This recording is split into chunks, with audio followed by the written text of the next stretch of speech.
அனைவருக்குமே வணக்கம். சற்று முன் கிடைத்திருக்கக்கூடிய ஒரு மிக மிக முக்கியமான செய்தி ஒன்று வெளியாகி உள்ளது.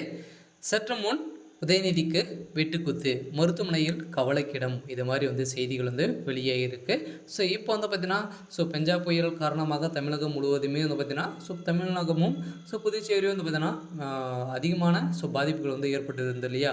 ஸோ இதைத் தொடர்ந்து புயல் காரணமாக விழுப்புரம், திருவண்ணாமலை, கடலூர் உள்ளிட்ட ஒரு 7 மாவட்டங்கள் கடுமையான பாதிப்புகள் ஏற்பட்டு வந்திருந்த நிலையில் இப்போ தான் பார்த்தீங்கன்னா அங்கங்கே பார்வையிடத்திற்காக சென்றிருந்த திமுகவை சார்ந்த அமைச்சர்களும் துணை முதல்வர் சென்றிருந்தாங்க. ஸோ இதைத் தொடர்ந்து பார்த்தீங்கன்னா விழுப்புரத்தில் அங்கே பார்த்தீங்கன்னா ஒரு மிகப்பெரிய கலவரங்களாக தான் வெடித்து அங்கே பார்த்தீங்கன்னா திமுகவை சேர்ந்த அமைச்சர்களுக்கும் உதயநிதி அவர்களுக்கும் பார்த்தீங்கன்னா வெட்டுக்குத்து பட்ட சம்பவம் தான் பெரும் பரபரப்பையும் இந்த சோசியல் மீடியாவில் பார்த்தீங்கன்னா வைரலாக பேசப்பட்ட ஒரு நிலையில் இப்போ கோபத்தில் உச்சத்தில் இருக்கக்கூடிய சென்னை மக்கள் திமுகவினரை பார்த்தீங்கன்னா கிழித்து எடுத்த அவருடைய பேனர்கள் அனைத்துமே கிழித்தெடுக்கக்கூடிய நிலை ஏற்பட்டு இருந்த நிலையில் தான் அங்கு திமுக சேர்ந்த நிர்வாகிகளுக்கும் அமைச்சர்களிடையே நிறைய மோதல்கள் ஏற்பட்ட சம்பவத்தினால தான் அங்கு சேர்ந்த உதயநிதிக்கு வெட்டுக்குத்து ஏற்பட்டு இருக்கு. இதை பற்றி இந்த வீடியோவில் நம்ம முழுமையாக பார்க்க போகிறோம். அதுக்கு முன்னாடி நம்ம சேனலுக்கு இப்போ தான் நீங்கள் முதல் முறையாக வந்திருக்கீங்க அப்படின்னா மறக்காமல் நம்மளுடைய சேனலை சப்ஸ்கிரைப் பண்ணி சப்போர்ட் பண்ணுங்கள். வாங்க வீடியோக்குள்ளே போகலாம். ஏற்கனவே புயல் காரணமாக அங்கங்கே பார்த்தீங்கன்னா நிறைய பாதிப்புகள் ஏற்பட்டு வரும் நிலையில் சென்னையை பொறுத்தளவுக்கு பார்த்தீங்கன்னா நிறைய பாதிப்புகள் ஏற்பட்டு இருக்கு இல்லையா?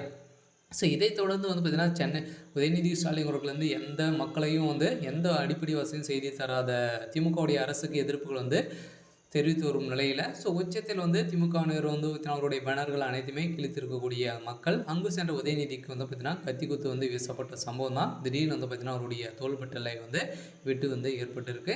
இதன் அடிப்படையில் அங்கிருந்து திடீர்னு பார்த்தீங்கன்னா அப்போலோ மருத்துவமனையில் அனுமதி பெற்று இப்போ சிகிச்சை பெற்று வரும் உதயநிதி ஸ்டாலின் அவர்களுக்கு பார்த்தீங்கன்னா பெரும் அதிர்ச்சியை ஏற்படுத்தியிருக்கு. இருந்தாலும் முதல்ல ஸ்டாலின் அவர்கள் கதறி கதறி அழுந்த சம்பவம் தான் மக்களிடையே ஒரு பேசும் பொருளாக மாறி இருக்கு. இருந்தாலும் போலீஸார் குவிக்கப்பட்டு அங்கு மக்களை அனைவரையுமே அழித்து இருப்பப்பட்ட சம்பவத்தினால தான் இப்போ அங்கே மிகப்பெரிய கலவரங்கள் வெடித்து இப்போ உதயநிதிக்கு நிறைய எதிர்ப்புகள் வந்திருக்கும் நிலையில் வருகின்ற சட்டமன்ற தேர்தலுக்குள்ள திமுகவுடைய அரசுக்கு நிறைய எதிர்ப்புகள் வந்திருக்கும் நிலையில் தான் இப்போ ஒட்டுமொத்த கதையும் முடியக்கூடிய அளவுக்கு நடந்துட்டு இருக்கு. இருந்தாலும் ஏற்கனவே பாஜக பார்த்தீங்கன்னா திமுக மீது நிறைய குற்றச்சாட்டுகளை வைத்து வரும் நிலையில் இப்போ இந்த குற்றச்சாட்டின் அடிப்படையில் திமுகவை சேர்ந்த அமைச்சர்கள் அங்கங்கே சென்றிருக்கும் நிலையை அனைவருக்குமே மக்கள் கற்களை வீசியும் செருப்புகளை வீசியும் அவருடைய ஆதங்கத்தை வெளிப்படுத்தி வரும் நிலையை தான் இப்போ உதயநிதிக்கு இந்த நிலைமை ஏற்பட்டிருக்கு. இருந்தாலும் கூடிய விரைவில் உதயநிதி ஸ்டாலின் அவர்கள் லேசான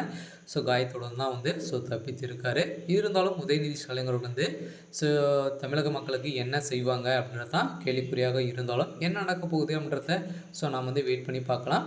இது மாதிரி செய்திகளை தெரிஞ்சுக்கணும் அப்படின்னா மறக்காமல் நம்மளுடைய சேனலை சப்ஸ்கிரைப் பண்ணிக்கோங்க. தேங்க்யூ.